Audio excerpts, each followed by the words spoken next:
bet y'all watch a lot of horror movies, because apparently you do not scare easy. Welcome back to Junk Shop Library, where we do Improv Bible Study, which is where we read, that direction, we read a chapter of the King James Bible, word for word, and then mock it mercilessly.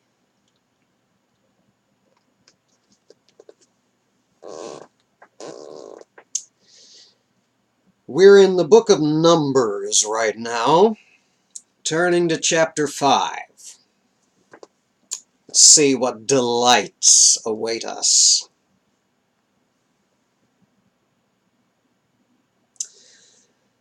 And the Lord spake unto Moses, saying, Command the children of Israel that they put out of the camp every leper, and every one that hath an issue, and whosoever is defiled by the dead. Both male and female shall ye put out, without the camp shall ye put them, that they defile not their camps in the midst of which I dwell. And the children of Israel did so, and put them out without the camp, as the Lord spake unto Moses, so did the children of Israel. And the Lord spake unto Moses, saying, Speak unto the children of Israel, when a man or woman shall commit any sin that men commit, to do a trespass against the Lord, and that person be guilty, then they shall confess their sin which they have done, and he shall recompense his trespass with the principal thereof, and add unto it the fifth part thereof, and give it unto him against whom he hath trespassed.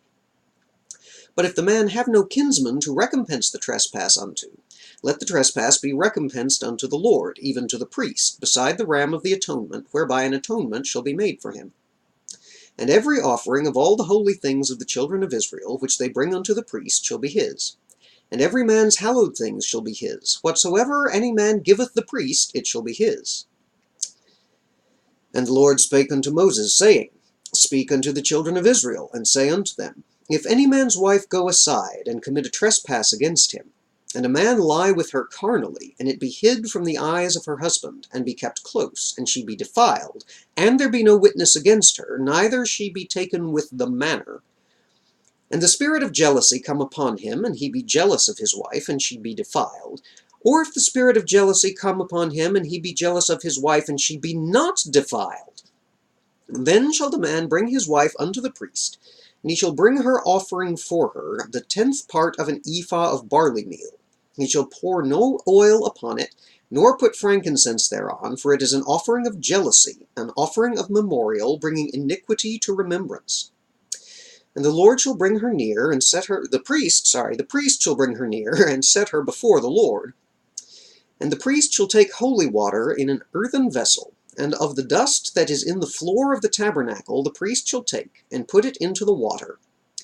And the priest shall set the woman before the Lord, and uncover the woman's head, and put the offering of memorial in her hands, which is the jealousy offering. And the priest shall have in his hand the bitter water that causeth the curse.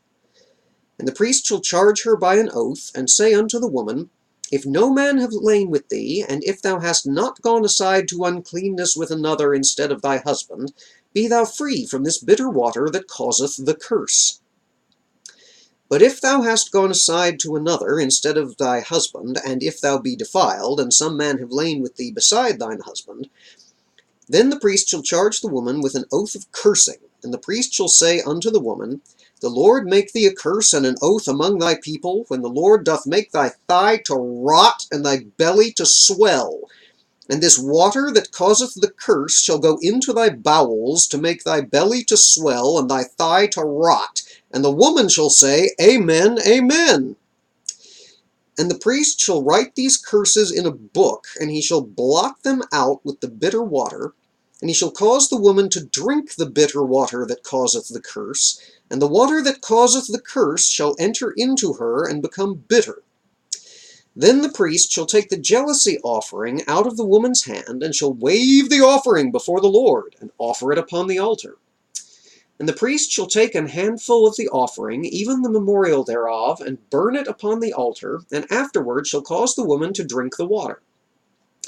And when he hath made her to drink the water, then it shall come to pass that, if she be defiled, and have done trespass against her husband, that the water that causeth the curse shall enter into her, and become bitter, and her belly shall swell, and her thigh shall rot, and the woman shall be a curse among her people. And if the woman be not defiled, but be clean, then she shall be free, and shall conceive seed. This is the law of jealousies, when a wife goeth aside to another instead of her husband, and is defiled. Or when the spirit of jealousy cometh upon him, and he be jealous over his wife, and shall set the woman before the Lord, and the priest shall execute upon her all this law. Then shall the man be guiltless from iniquity, and this woman shall bear her iniquity.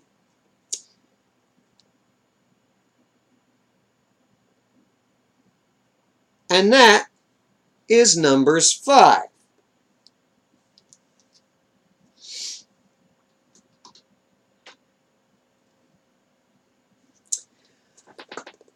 Move over, stick magic. We've got a dumber superstition to take your place at the head of the line. Oh my dear Lord, where do we begin with this crap?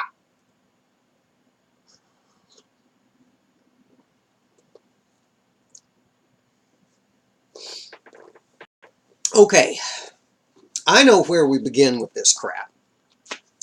Where we begin with this crap is verse 14. If you get jealous, whether or not that jealousy is justified, you take your wife to the priest and start making this magic abortion potion.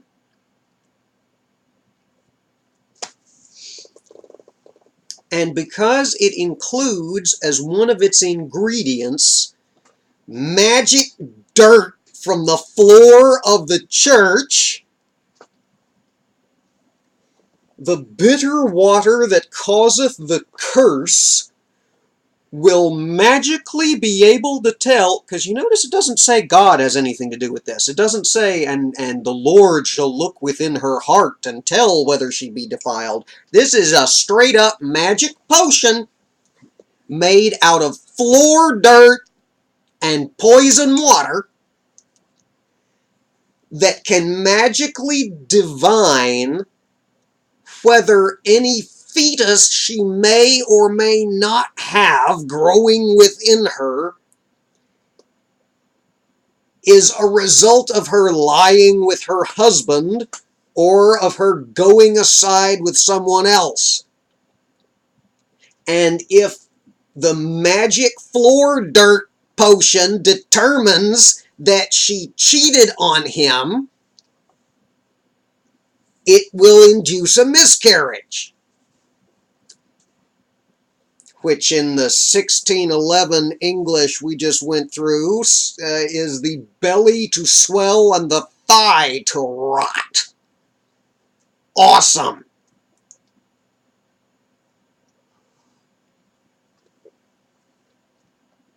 Okay.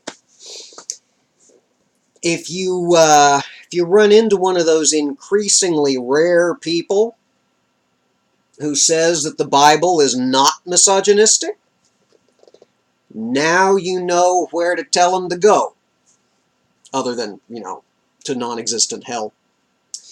Numbers 5, which has the recipe for the magic floor dirt-based concoction you and the priest can force your wife to drink to tell whether or not she creeping.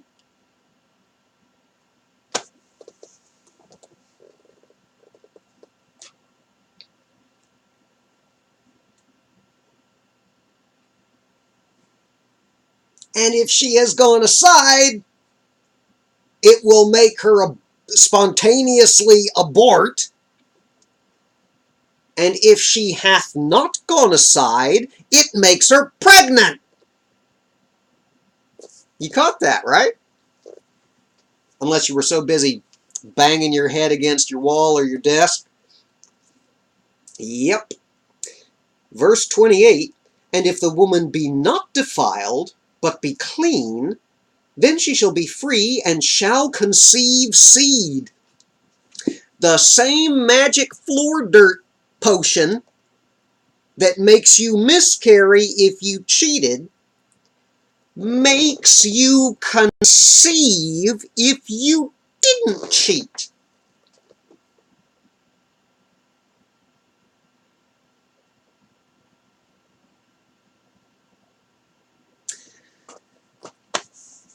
I wonder how many husbands who were having trouble conceiving used this particular piece of desert barbarian potion magic to try to get their wife pregnant. If she was unable to conceive, he'd just say, well, the spirit of jealousy is upon me again. Let's go to the priest and you can drink some floor dirt bitter water and hopefully that'll make you pregnant as the Lord commanded Moses. Assuming, of course, that you hadn't cheated on me. You know.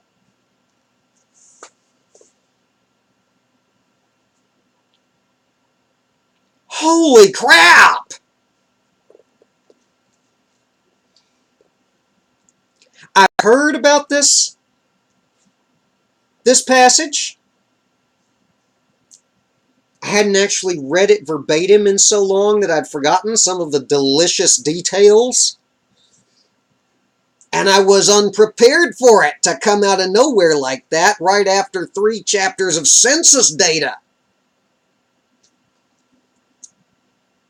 The sons of thus and such, so and so. The sons of so and so, this and them. These are the pieces of the big-ass fancy tent that they shall carry unto the next camp. Oh, by the way, if you're jealous of your wife, take her to the priest, have her drink some of the floor dirt from the tabernacle, and she'll either miscarry or get pregnant, depending on whether she's cheating on you.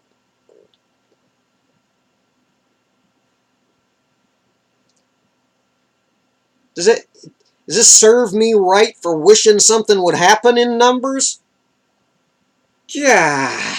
Golly.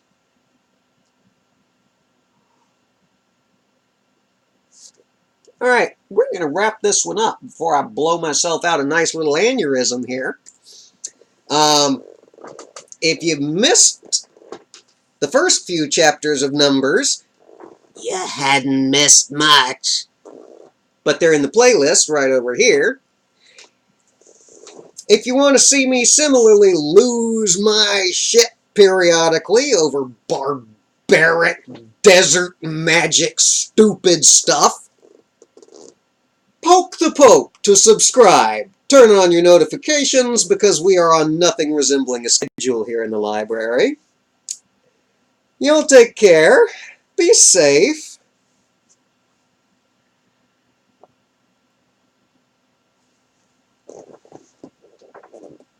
And don't do anything this fucking dumb book tells you because it's all garbage, y'all. Bye.